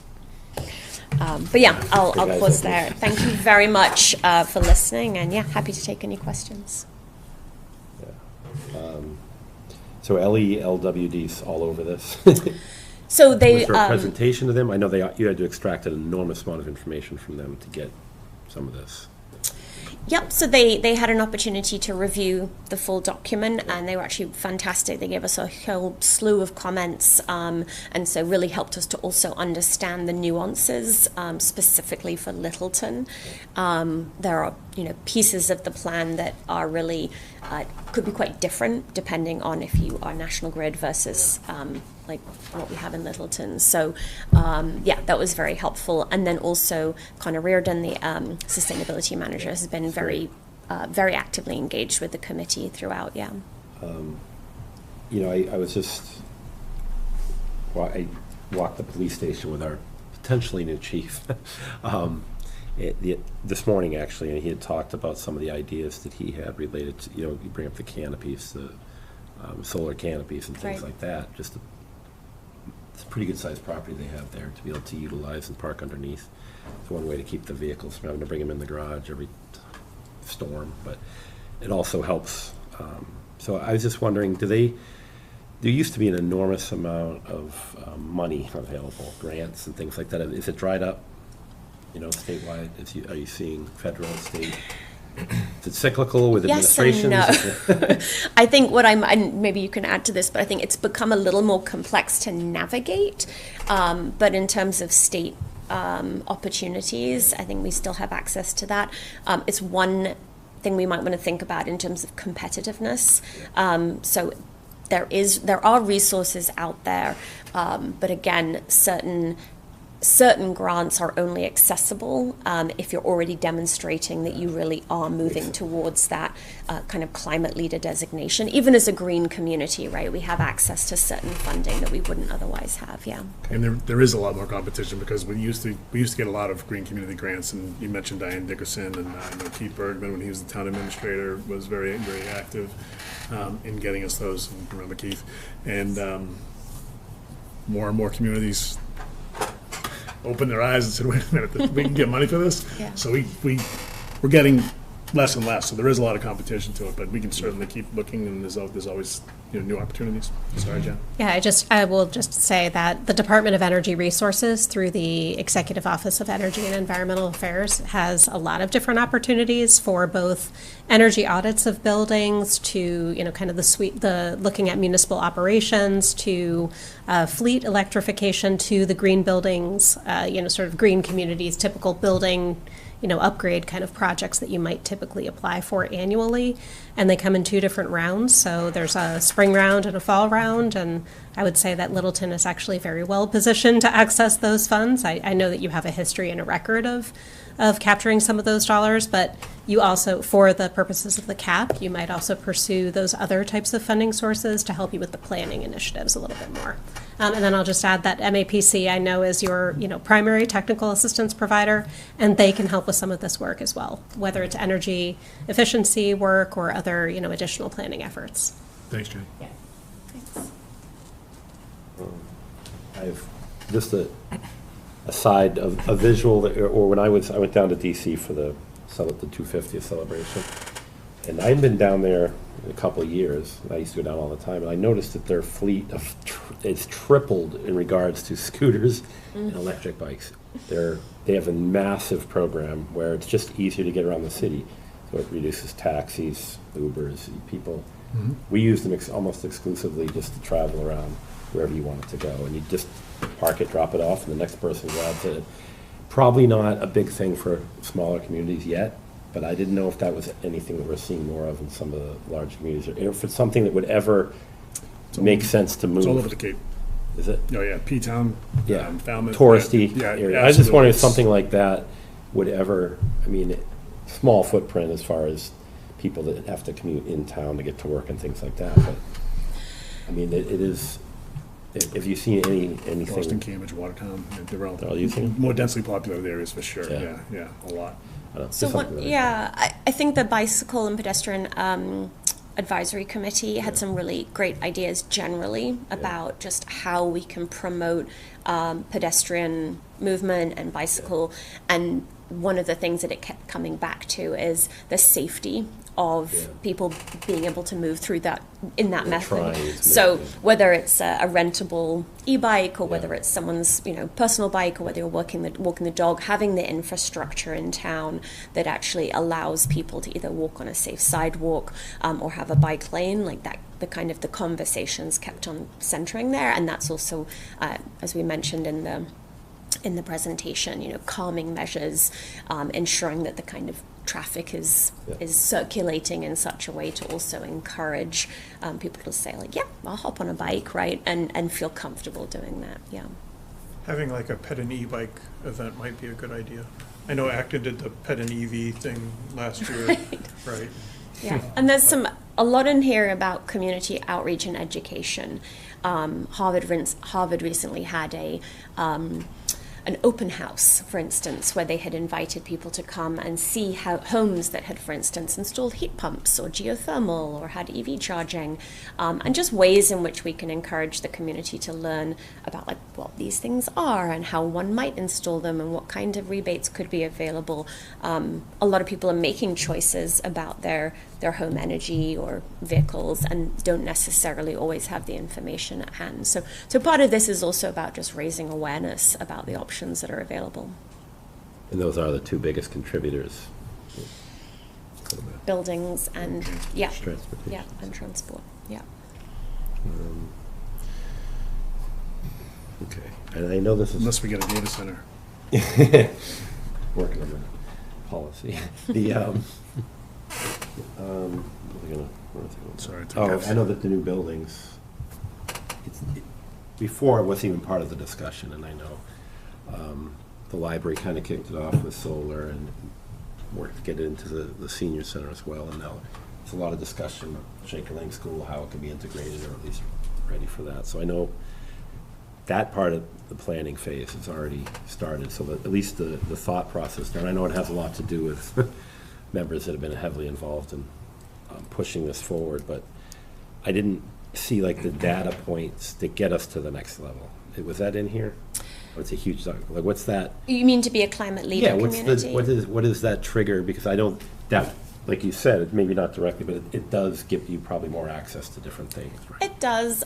Certainly we can have a longer conversation about that. One of the things is having this commitment to decarbonization, which the Climate Action Plan actually checks that box. So this is one step in the right direction. Having a zero emissions vehicle policy is also part of that, and adopting the specialized stretch code is also part of that. So it is a longer journey, but having the Climate Action Plan, which is, again, it's this roadmap, it's a commitment to saying this is how we're going to look at prioritizing certain actions going forward, and it can kind of nudge in the right direction. Yeah. So things like the zero emission vehicle policy is something that the Sustainability Committee would be driving in one of these goals, or some other committees? Who's the leader on these? So I'm not sure I could remember off the top of my head all 33 measures. But come on. But those are the big ones. You said those were the big ones for the grants. Right. So some of them, so for instance, with the stretch specialized code, that would have to involve planning department as well, obviously the select board, and kind of a collaborative approach to like whether and how we were to approach that. That requires going to town meeting for a vote, for example. Something like the zero emissions policy, that would be something that the Sustainability Committee would certainly be supporting.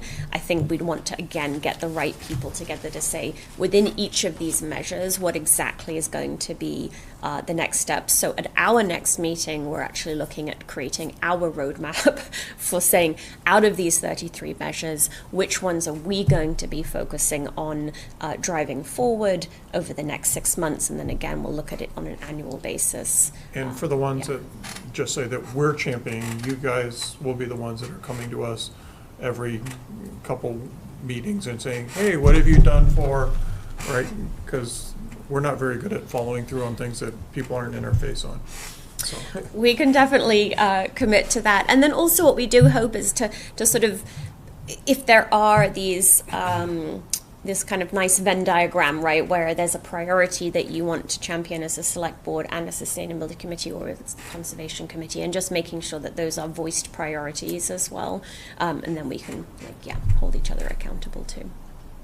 So the other thing I was thinking, and I don't know if this falls on one of our AI experts, maybe, we have a bunch of these plans that have all of these goals in them, like between the hazard mitigation and the master plan and the bicycle plan and the open space plan, that we write all these nice plans with all these 5 and 10-year goals, but since they're all in individual places, there's no like master aggregation of these, so that we can't actually see where they overlap and see that we're making progress on the ones that, so that they don't, all these plans don't get put on the shelf and they can be aggregated and followed together. So yeah, maybe someone that's good at Claude can look at figuring out how to come up with one master document. Is there a reason you keep looking at me? If I looked at Charlotte, you would look the other way. I'll write that down. So one of the things that I've been thinking about for how do we keep track of something like the Climate Action Plan, and you can apply it to whatever plan you like, is, it is relatively easy these days to come up with a live dashboard that can extract in real time updates and provide a kind of living scorecard, publicly accessible, that can actually just live on the town website, that says, how are we doing against these things? What are the updates? Those types of sort of aggregation of information and kind of putting it out there in a easy to digest way are, increasingly easy to do.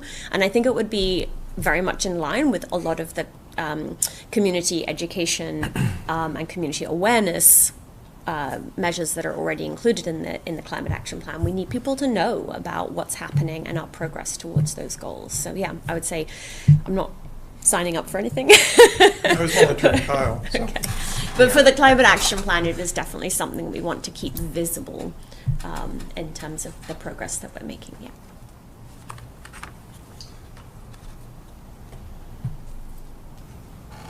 You need me to second the Kyle nomination? No, I hear the message. We don't need to vote on We it. need to formalize it and codify it.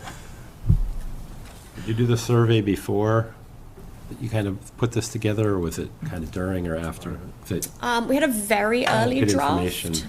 Yeah, we had a very early draft, but the measures were really heavily informed by the visioning session, where people were able to really kind of articulate what they were interested in seeing, and then with the survey, and then also with the final public forum. And there was a lot of feedback from the other boards and committees as well, kind of understanding what their priorities were. Surveying the Yeah. committee itself with prioritization. Yeah. After we adopt this, are you planning on taking it to like the school committee and the planning board and presenting and kind of show them what they've signed up to do? So a lot of that has sort of happened as we've gone along as well. So for example, when I was mentioning that LELWD were able, they submitted a lot of comments on each and every measure, so there's a sort of alignment already with what makes sense with their existing scope.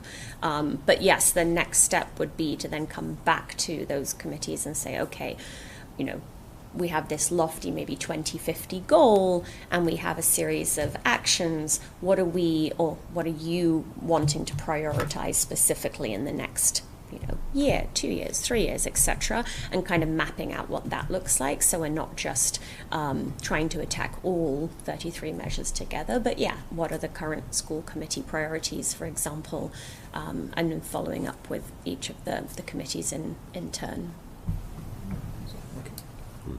I mean, I would like to see us get to be one of the climate leaders, so I'm interested in helping you guys do whatever you need from our board to get there. Great. So, as long as it doesn't involve Claude. This will be real humans.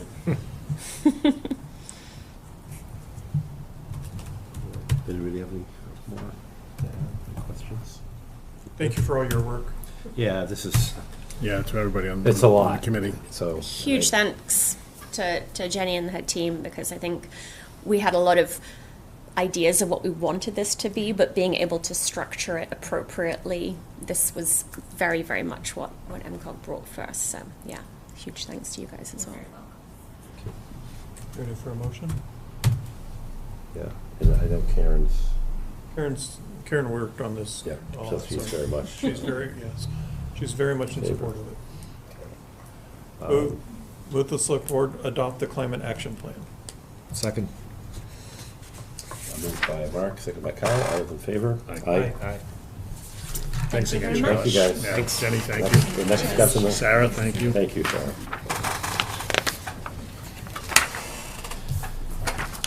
It's a lot of work.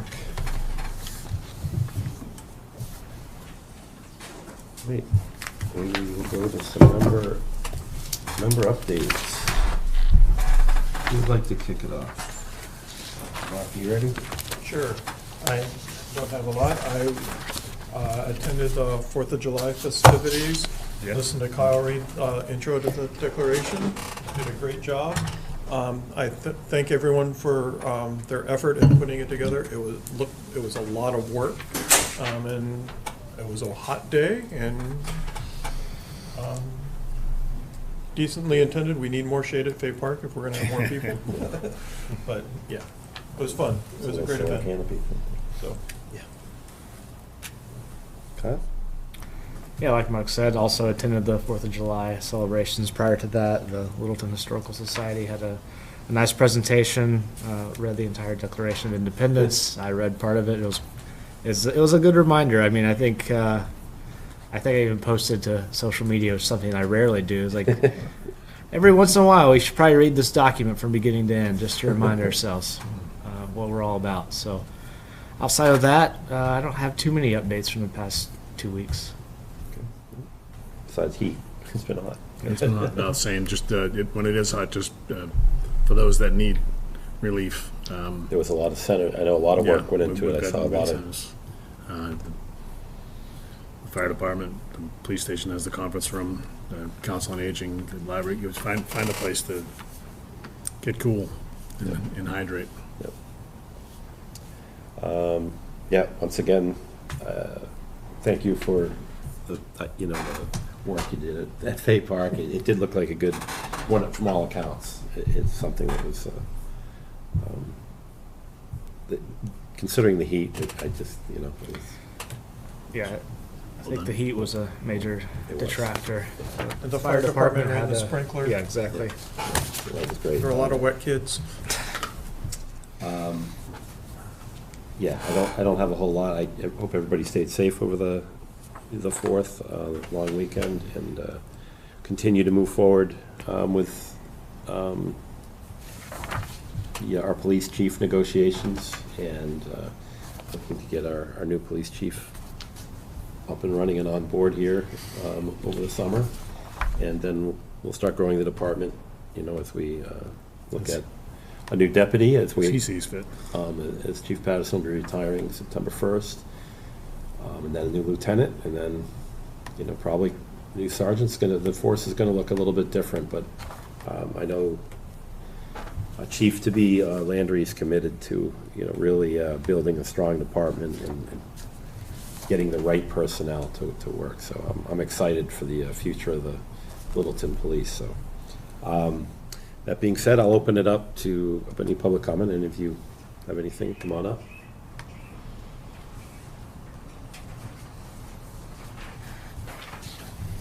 Rob Brown's 25 Juniper Road, speaking as a resident and not as a member of any elected or appointed group.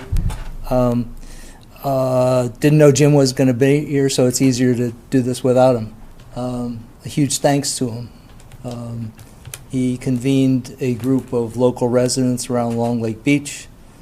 I know from listening to previous Park and Rec meetings, they tried it previously and nobody came.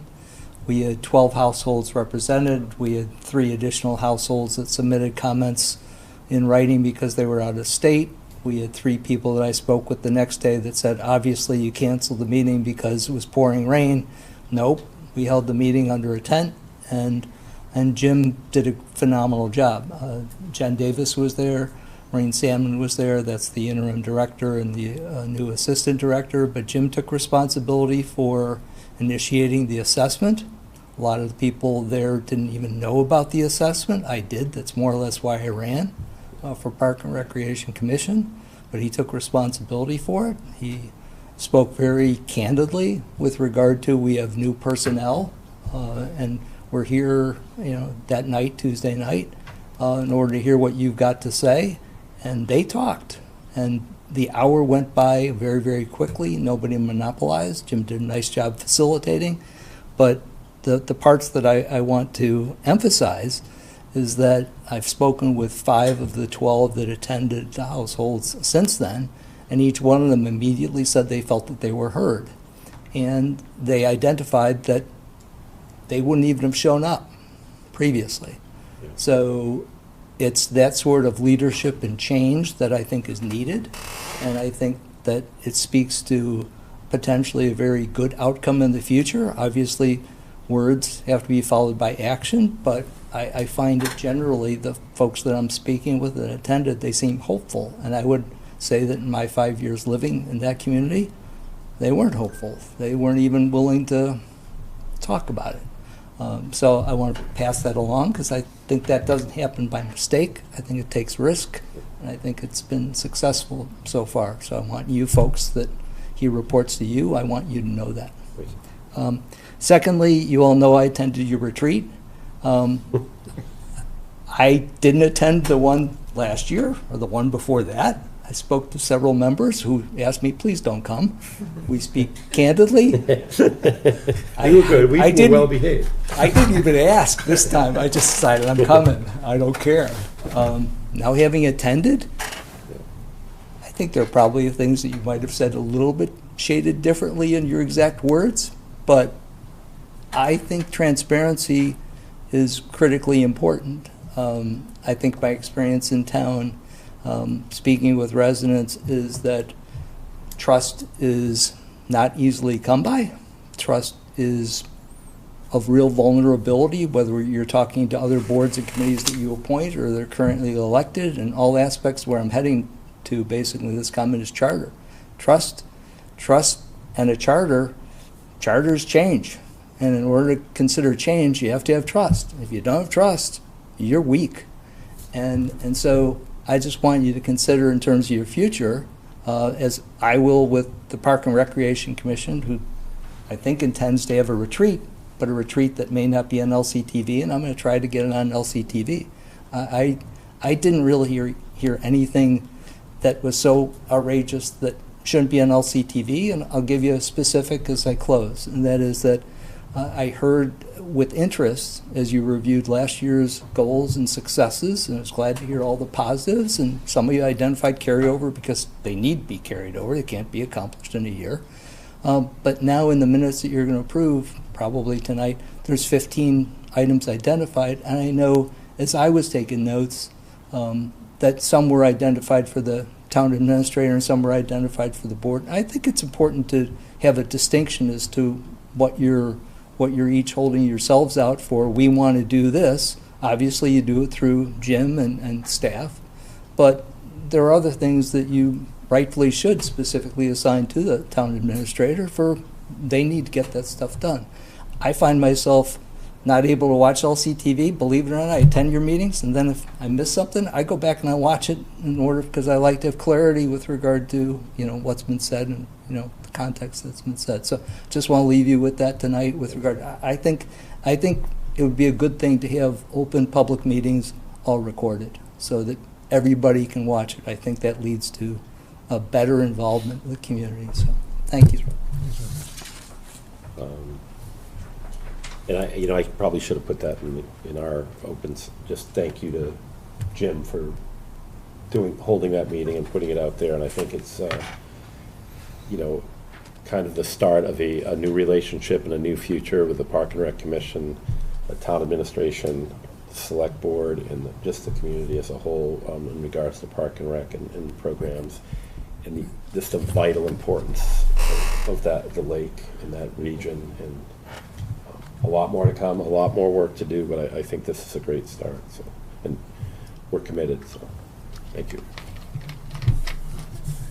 Good evening, Mr. Chairman and member of the board. A couple of things I want to mention here this evening. I want to beat up on you a little bit. I can't believe that the town did nothing for the citizens of this great community on such a special event of 250 years of this nation. It told us that, bring your lunch, bring your lawn chair up at Fay Park.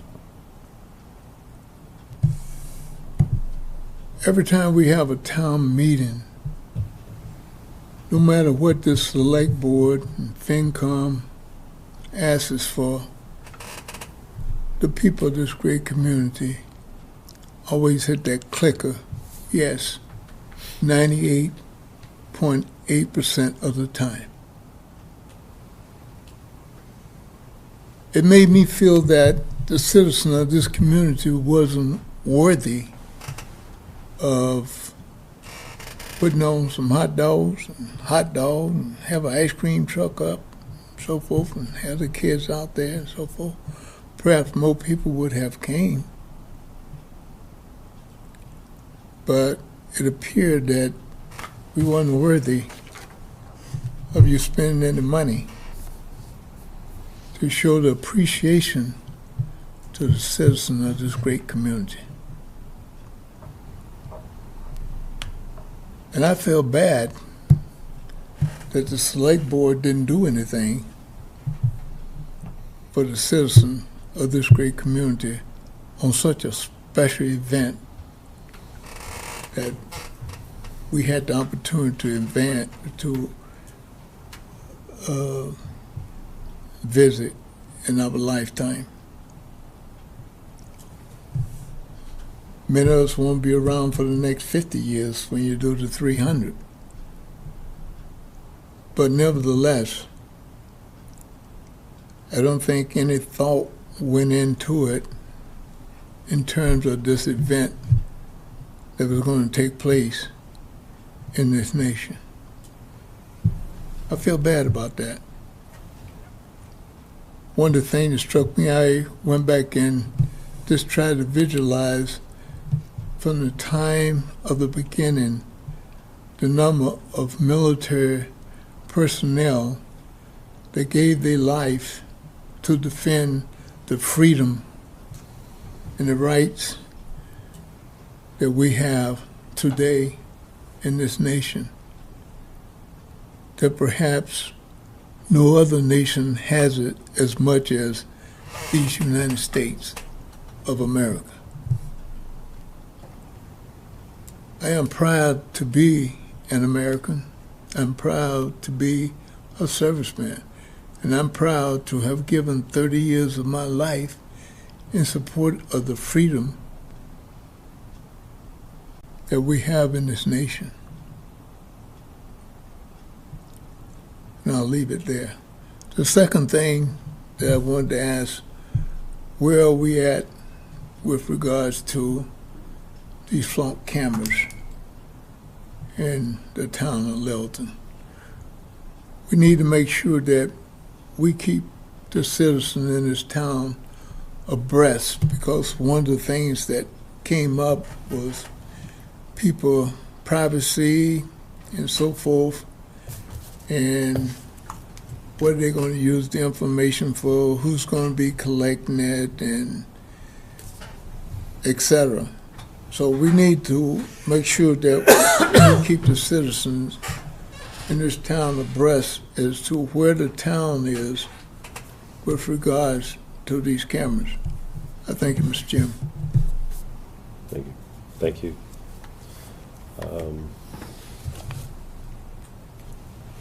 Yeah, I don't really have a bunch of commentary. I think we will continue to keep the flock cameras on our agenda as an item when there's information to be had.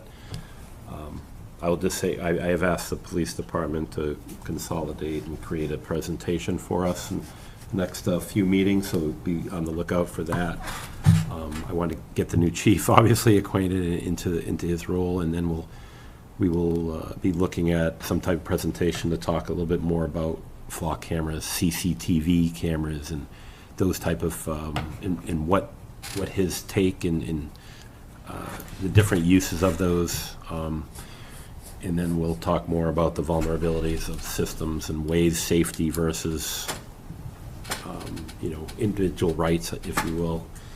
So I think there's a lot more to come on it, but what I do know is the cameras will not be turned on until there's discussion, continued discussion, and the public will be able to speak before anything like that would ever happen. So, but thank you, George. But we will continue to have it on the agenda, even if we don't speak to it. I'll make sure that it remains on our updates. Can I throw out one more update before I forget? Yeah. For the Appleman is this Sunday. Oh, my goodness. Yeah. I believe there's still time to sign up, and if you don't want to sign up to participate, there's probably still time to sign up to volunteer. And if you don't want to volunteer, you can go on.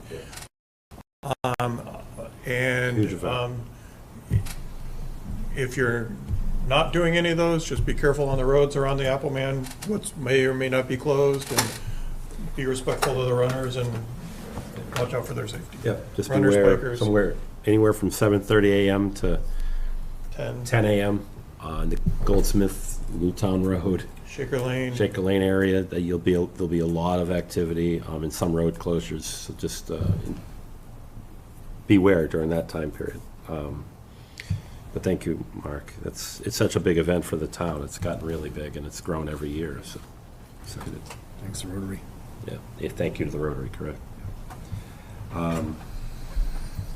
Right. I think we're on to, let's see. We have an employment agreement. So next on the agenda was a possible vote to approve the employment agreement between the town of Littleton and the police chief, Douglas Landry. So we're still in negotiations.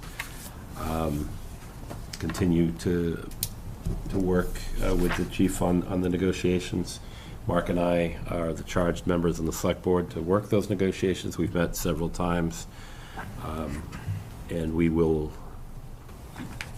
my goal and Mark's goal is, and this board's goal is to have Chief Landry on board the first few days of August. So I said August 1st, August 3rd is a pay period. It lines up naturally. So that's still my goal. So over the next couple of weeks, we'll be finalizing a contract, have it reviewed by legal, get it signed by our board. Hopefully on the 27th at our next meeting, we'll have this thing done, and we'll Chief Landry will have a little crossover with Chief Patterson, who will be retiring on September 1st. So it'll be a good transition, and we can get our next deputy in the hopper, and that's the chief's hire. The select board won't be heavily involved in that decision, but there'll be a board process for the deputy and a lieutenant position as well. So we look forward to those proceedings. So that being said, that kind of covers that part. Next up is notification regarding a vacancy on the Board of Assessors due to a resignation. So. Yes, so Mr. Chairman, just so that the board has it on record, is a notice of resignation of Mr. Edward Mullen. The notice was received late in May. You may have noticed in the most recent, or perhaps the last few notices of vacancies, we have actually added this onto the list it is a joint appointment. It is, again, due to a member resignation, as we understand, has moved out of the community, and we are in receipt of this letter that you see here. The joint appointment term will expire after the May 2027 annual town election. To my knowledge, as of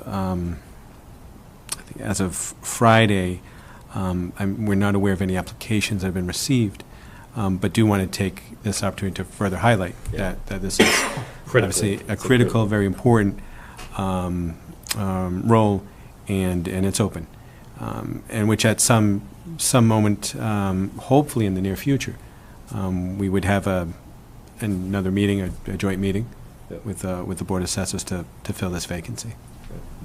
Thank you. Discussion and possible vote to appoint 2 select board members to the capital planning work group and financial policy working group in accordance with the financial management policy. All right. So the capital plan working group is a new group that we put in the financial management policy. In the last iteration, it's meant to follow kind of similar to the operation budget where we meet with all the department. This is to, a small group to go over the capital items and make recommendations, so that it's just another vetting process, so that when we come with a capital plan in February. It makes it more efficient, yeah, for sure. So,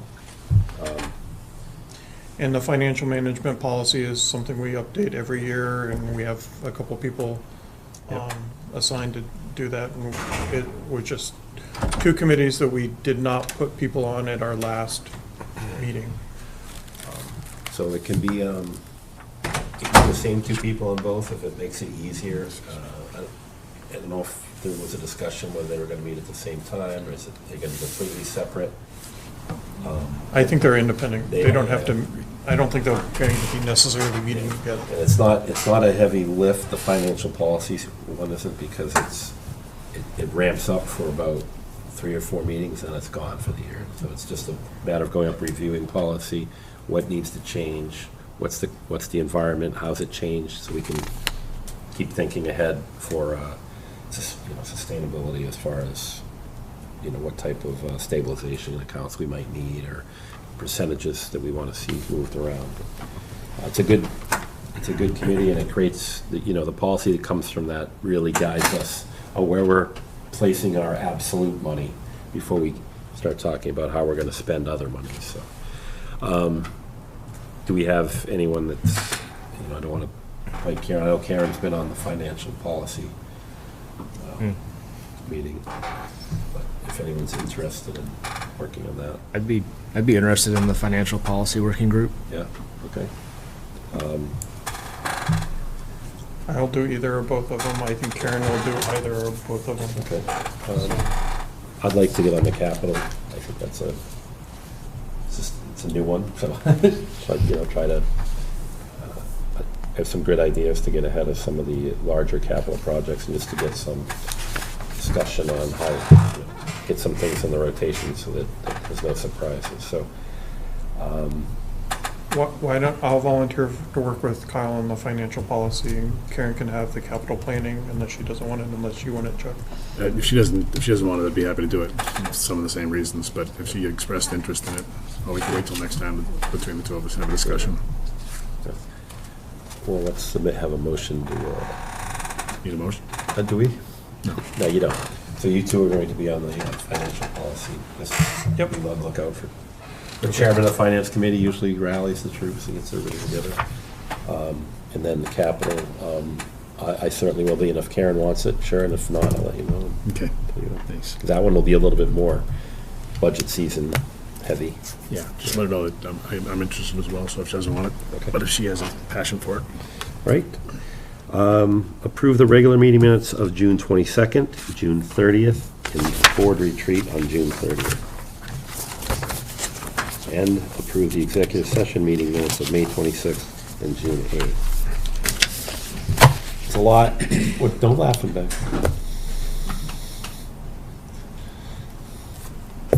Where are we at? Good. Any, it's quite a few, but it's, the retreat one.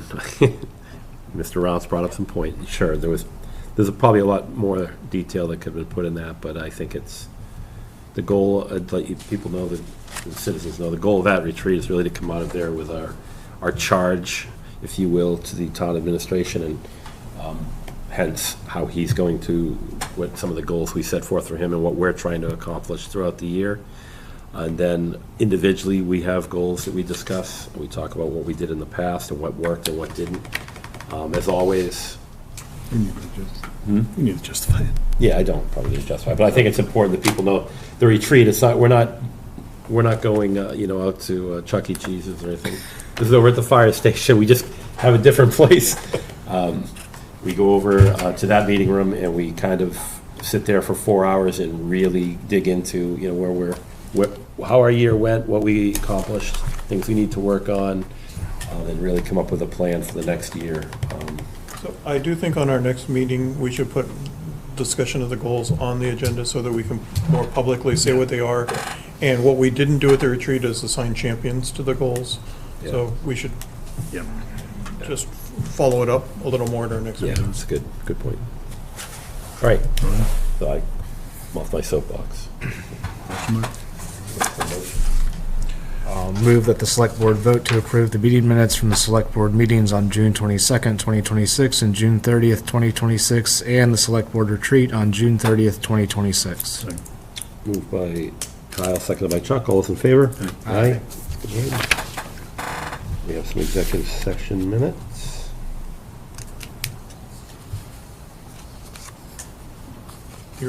Move the select board vote to approve the executive session meeting minutes from the select board meetings on May 26th, 2026 and June 8th, 2026. Do we have to also put and not release them at this time, or is that implied? That's implied, but we can certainly state it. And implied not to release them at this time. It was actually moved by Mark, seconded by Chuck. All those in favor? Aye. Thank you, Littleton. We're looking for a motion to adjourn. Thank you, Mark. Seconded by Chuck. All those in favor? Aye. Aye. Have a safe week.